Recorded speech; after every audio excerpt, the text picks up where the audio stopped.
Look, we just talked in the newsroom here. We had a brief meeting, impromptu meeting, and we were talking about breaking news and being competitive. We want to be competitive, and I wouldn't stand in the way of Waterville or the Kennebec Journal from breaking a story if they wanted to have it themselves. But quite frankly, and this is really just within the last 24 hours, we're saying, you know, we want the papers to have a single identity, each one, but we want to be a combined force.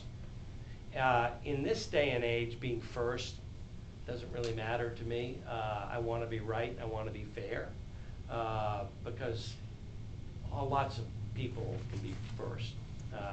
You know, all news, radio, TV, 24 hours a day news type. So if someone had a story they wanted to break there and they didn't want to share it, we're not going to have a corporate edict. We just don't do that. But we will be encouraging cooperation among all three. If they have something big to say, let's put it all out there. And let's use our website.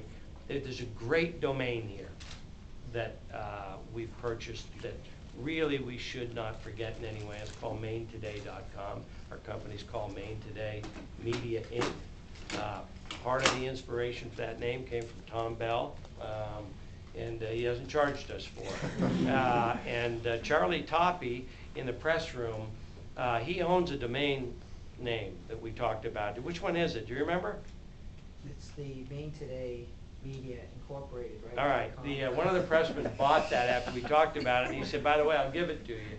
And he sent it to me the other day, but I got to have someone help me navigate it and get it. That's a spirit that we've had here all along. Wayne Bailey Jr. sent me an email last week and said, your former partner, Bill Cohen, was at the Holocaust Museum right near the gunman. We're getting story ideas from the press room here. It had been all along. So we believe in competition, but we're trying to build a new era of collaboration without letting any of the products that we own lose their identity, with the exception of MaineToday.com, which that will really grow and expand. Do you and your family plan to move up here at some point? Well, my family thinks I did. Either that or ran away from home. Right now, I will be commuting back and forth to Pennsylvania. Meredith is enrolled in 3rd grade in Pennsylvania, and we are living in our 3rd house in 18 months. So, you know, for stability in the family, it won't be immediate. But when I bought the papers in Pennsylvania, we intended to stay in Texas. And when I called my wife and said, would you move? She said that wasn't part of the deal. So, but she did. And so, you know, I don't know where our permanent residence will be. We spend a lot of time in Maine, and now I can really say I'm working when I'm here to my other partners. But we have a house here in Maine, and we spend all of our vacations here, summer and winter.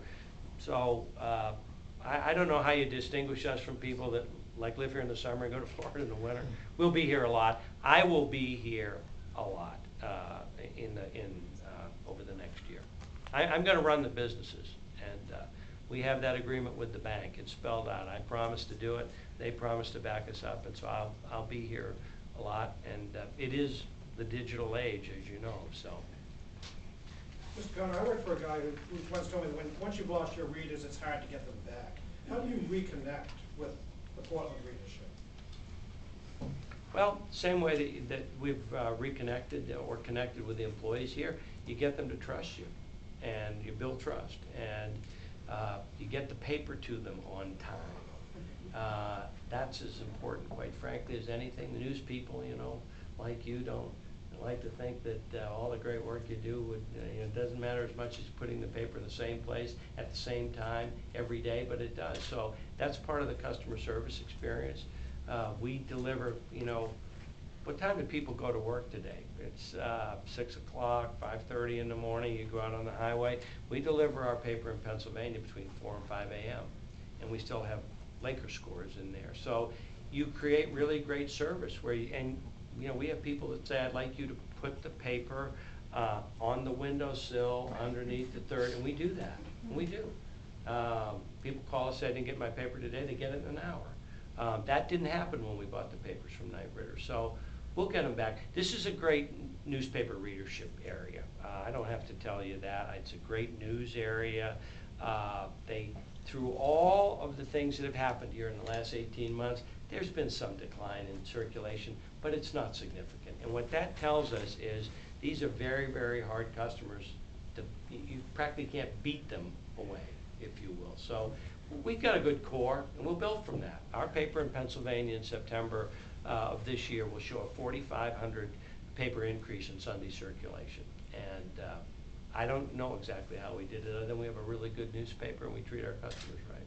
Editorially, will you try to be all things to all people, or do you plan to stake out your own particular, I guess, personality? Well, I think that the papers take their personalities from personalities. I'll write a weekly column in this newspaper. I write one in Pennsylvania. Sometimes they might be the same. Sometimes they might be on national topics. I also write a column for Congressional Quarterly on their online product called cqpolitics.com. Certainly people will know who the publisher of the newspaper is in all three places, and they'll know my views. I stole this from watching Norman Lear last weekend.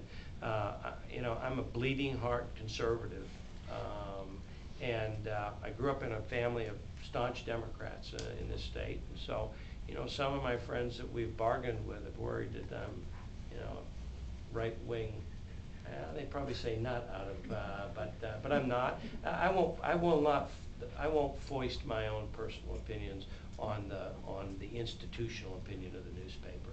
I'll have strong views, but I think you'd find in the experience other people have with me that there's a consensus, and it's democratic in terms of the singular voice of the newspaper. So I don't see any changes in that. No one's going to see some big shift, liberal, conservative, liberal.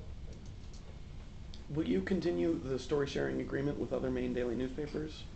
I don't know a lot about it. I remember when it was announced, and my guess is yes. I have some friends that own papers that are part of that.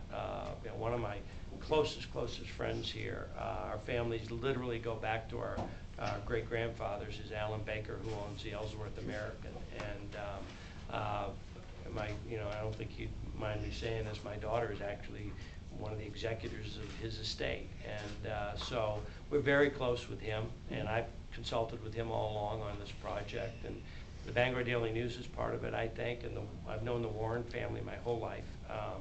So I guess we'll be part of it. We will also stake out, though, coverage from the State House ourselves.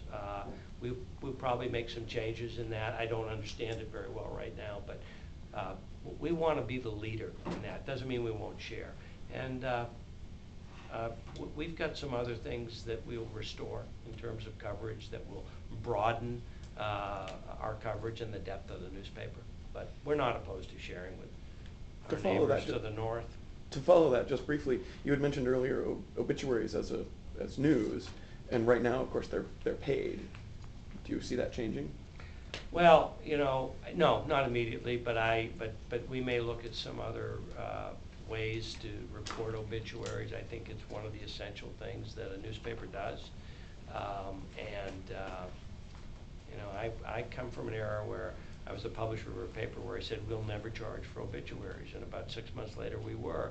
It's become a very important source of revenue. So once you get addicted to that revenue, how do you cut it off? But I think we have to look at all the things in the model, the newspaper model, about what we charge for, what we don't charge for, and what we have to give to our readers and advertisers to continue and then maybe grow that base. So I don't see a change right off, but we may look at some things that somehow open up access to citizens. I really don't believe that anybody owns a newspaper. I think the people in the community own it.